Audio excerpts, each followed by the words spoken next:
दोस्ती का दो। गद्दी छोड़ो गद्दी छोड़ो गद्दी छोड़ो गद्दी छोड़ो जिंदाबाद।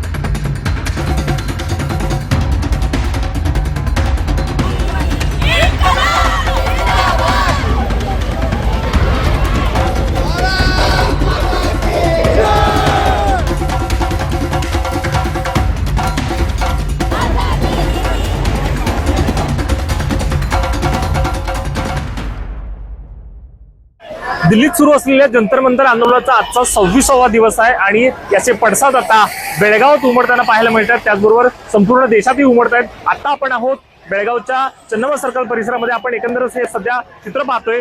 बेळगावात विद्यार्थी हे रस्त्यावर उतरलेत। अमन सेठ यांच्या नेतृत्वाखाली हे विद्यार्थी रस्त्यावर उतरलेत। त्यांची एकच मागणी आहे, ते म्हणजे केंद्रीय शिक्षण मंत्री धर्मेंद्र प्रधान यांनी राजीनामा द्यावा। तात्काळ जो काही घोळ झालेला आहे नीट परीक्षेमध्ये तो व्यवस्थित व्हावा, यासाठी मोठ्या प्रमाणात आता विद्यार्थी रस्त्यावर उतरलेले आपल्याला पाहायला मिळतात। हे चित्र बेळगावमध्ये आहे असं पूर्ण राज्यभर देशभर आहेच आहे। गेल्या 26 दिवसापासून सोनम वांगचुक यांच्या नेतृत्वाखाली दिल्लीत आंदोलन सुरू आहे आणि त्यांचा उपोषणाचा आजचा 26वा दिवस आहे। खरं तर गेले 4 दिवस अगोदर मोठ्या प्रमाणात विद्यार्थी हे दिल्लीत उतरले होते।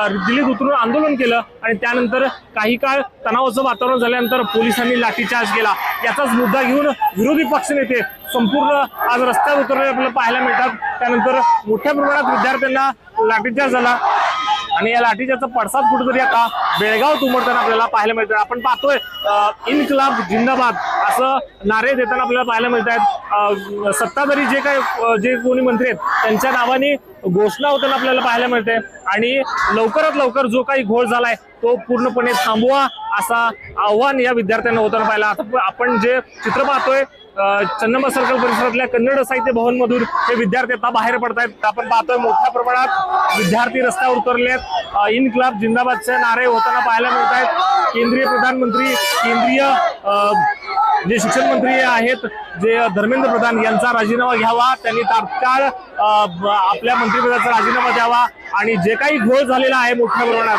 त्याला न्याय द्यावा असं विद्यार्थ्यांनी ठामपणे आपल्याला सांगायला पाहिलं। आपण पाहतोय वेगवेगळ्या शाळेतून वेगवेगळ्या स्तरातून सर्व विद्यार्थी रस्त्यावर उतरलेले आहेत आणि त्यांची एकच मागणी आहे की लवकरात लवकर जो काही घोळ झालाय तो थांबवावा।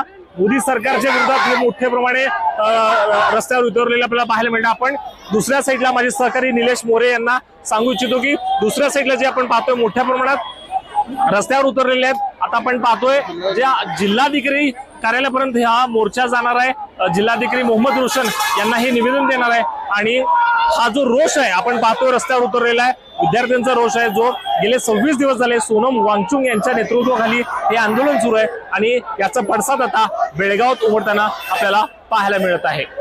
माझा सहकारी निलेश मोरेसह विजय निंबाळकर, तरुण भारत न्यूज, बेळगाव।